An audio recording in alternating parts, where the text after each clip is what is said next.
Yo, what is going on, everybody? Welcome back to another video. This is Bavarian, guys. I'm in this 2008 E90 M3. I believe the last time we talked, we had just gotten the title to this car, and a lot has changed since we last talked. A lot to go over in this video. A lot of modifications have been done to this car. I mean, the paint work still, that's probably one of the biggest things it needs now, but we're getting there, right? I mean, we're taking slow steps to make this car better. So the first thing I want to talk about is the steering wheel, right? So it's the M Performance style steering wheel. The other one was like an actual M Performance steering wheel.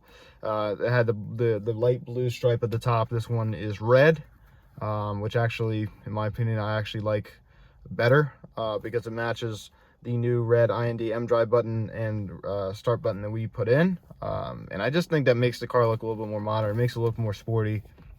I just like it better. I think every E90 M3 should have a red start button. I just think it really, like when you open up the interior and when you open up the door, it just pops. The M button also, I mean, not everybody has M drive, but it really just helps a lot.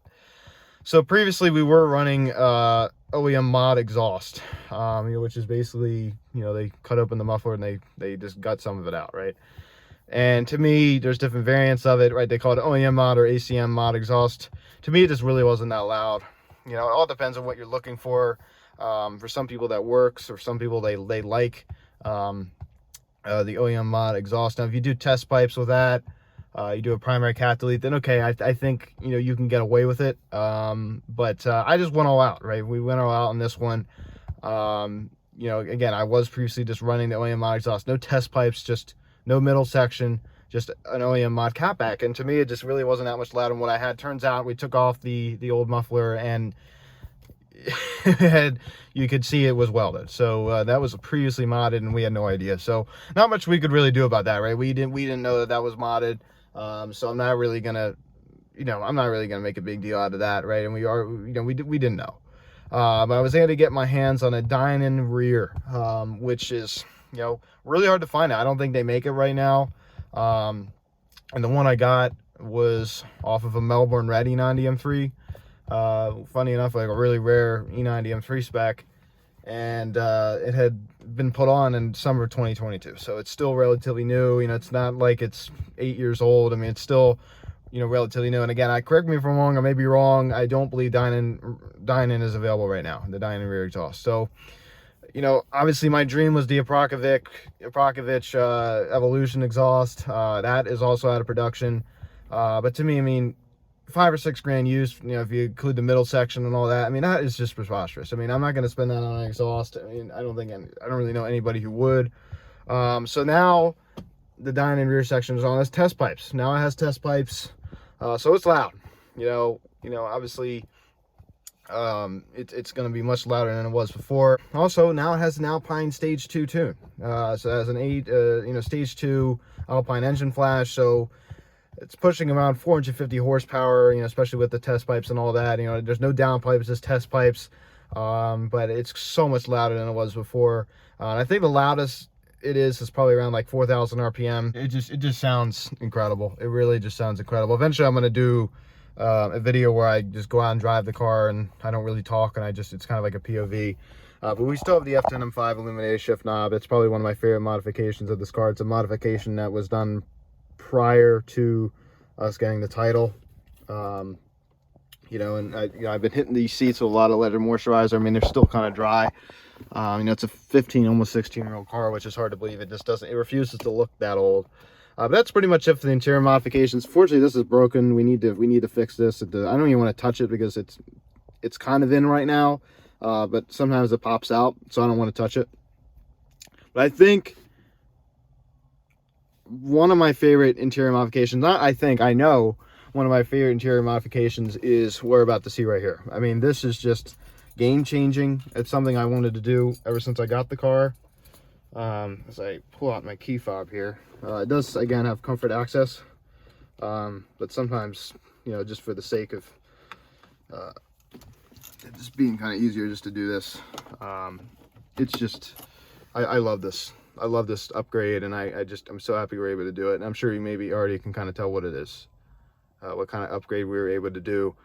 So now it has, ladies and gentlemen, the CIC iDrive. It needed to be done. It just makes the interior of the car so much better. It's pretty much plug and play. Obviously there is some coding for the navigation and all that, but you know, in 2009 the CIC iDrive came out for this E9X3 series variant. You know, in 2008, you know, it was pretty much outgoing. I don't know why they just couldn't have it come out in 2008. It's just, this is like a whole, like, it just looks like a decade newer. This entire system, it just is so much better than what was in before the CCC. The CCC just looked so bad, and it just reminded me so much of the E65, E66 7 series, you know, because that's pretty much where it all started with that. It was like the first variant of it, and it's just the graphics are way better. It's a kind of more of a hard drive based system, where the CCC was more of like a DVD based system. You know, so it just, you could always hear the disc spinning when you turn on the car. This was a pain in the butt, you know.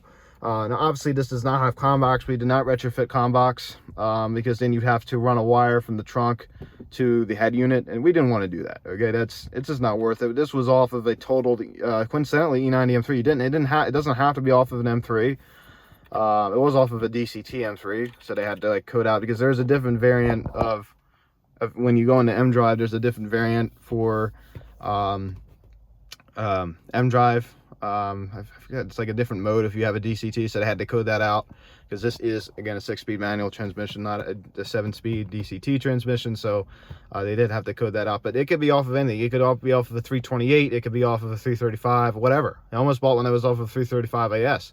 I actually considered doing CommBox, but it's just not worth it, you know. So instead of CommBox, I already showed this before, but we have the Bovie Tune Air. So it's just you don't have to plug anything in. It's just so much better, you know. I mean, even if you do have CCC, you could still use that. You don't have to plug your phone into the aux cord, but obviously it is plugged into both the aux and USB port, and that's how you're able to stream your music. And again, it works super well. You know, the TPMS would, you know, that did have to be coded to the iDrive. You know, the navigation, I'd say, was probably the biggest thing you had to code, but I mean, pretty much plug and play, man. It really wasn't that big of a deal. You know, and also this car did not come with an alarm system. That was retrofitted. We just did that maybe about 3 weeks ago. So you know, if you have alarm system preparation, if you look on your build sheet, if you have alarm system preparation, you can retrofit an alarm system. You just go on eBay and just get all the part numbers and things like that. It's pretty simple. That's pretty plug and play. You do need to code that, but that's pretty plug and play. So now the light blinks in the mirror, you know, it beeps when you lock and unlock it. You know, if you hit the trunk on this key fob, it's in the ignition right now, but the trunk button is the alarm button. So if you hold that down, it will eventually set off the alarm.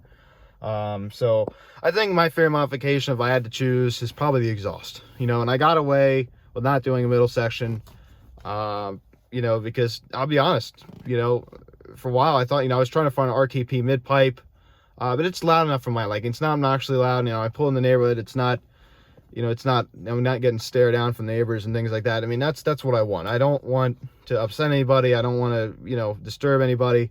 You know, just be respectful. If you have an exhaust, you know, just kind of, you know, have fun, you know, but keep it in check. I don't like it where you got the, you know, the smell and all that. This thing barely even smells at all. Very little smell. No drone. Zero drone. There's no drone at all with this exhaust. None. And Dynan, to me, is like the only exhaust that pretty much doesn't have a good amount of drone, because, you know, you go look at other exhaust setups, they have a lot of drone. This does not at all. So I'm stoked. I'm really happy. And obviously, again, the next steps are the body work. You know, this thing needs so much body work. I mean, the front bumper is so jacked up. You know, it's chips, never was protected. Eventually, I think next year it's going to be ceramic coated, paint corrected and ceramic coated. There's so many imperfections on this car. You could tell it was went through the car wash. And ever since that, you know, we got the title and we took ownership, we you know, clearly it's been hand washed, it's been well taken care of. We're gonna wax it up until you know, it will be ceramic coated and paint corrected. You know, reverse, right? I mean, you know, backwards. Like I said, it backwards. Obviously, you paint correct and then ceramic coat. But I'm just so happy with what has been done to this car. You know, and again, I was so hung up on not having a mid pipe. You know, you could do both. You could have a mid pipe and then you could do test pipes as well. You know, that's an option.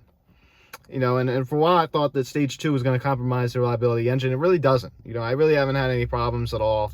It gives you a little more power. It doesn't change the fact that it has pretty much very little low end torque. It has 295 pound-foot of torque. It's pretty abysmal for, you know, an M car, but I like that. You know, I just drove a G80 M3 the other day, and it's just so much torque. You know, it was a ZF 8-speed competition, and, you know, again, very impressive car. Doesn't handle as well as this. I mean, the steering's even tighter now. It steers like a ZCP comp package car now. You know, it already steered like it was on rails to begin with, but now it's even better, right? Now it's even better. So I'm just over the moon excited. I'm so excited with the modifications that have been done to this car. I'm just really excited, you know, and, you know, a lot of other modifications going out to the outside, and, you know, this is pretty much done. What has been done to this car in the interior is pretty much done. You know, again, this needs to be replaced, but that's not a modification, right? That's not a modification. This was broken last time we talked. That is now fixed. That was fixed when, you know, the new iDrive was put in. But it's just so much better. It's so much easier to use. You know, everything's laid out for you. You know, everything in like a nice format. You don't have like the box here, box here, box here, box here, and the iDrive in the middle.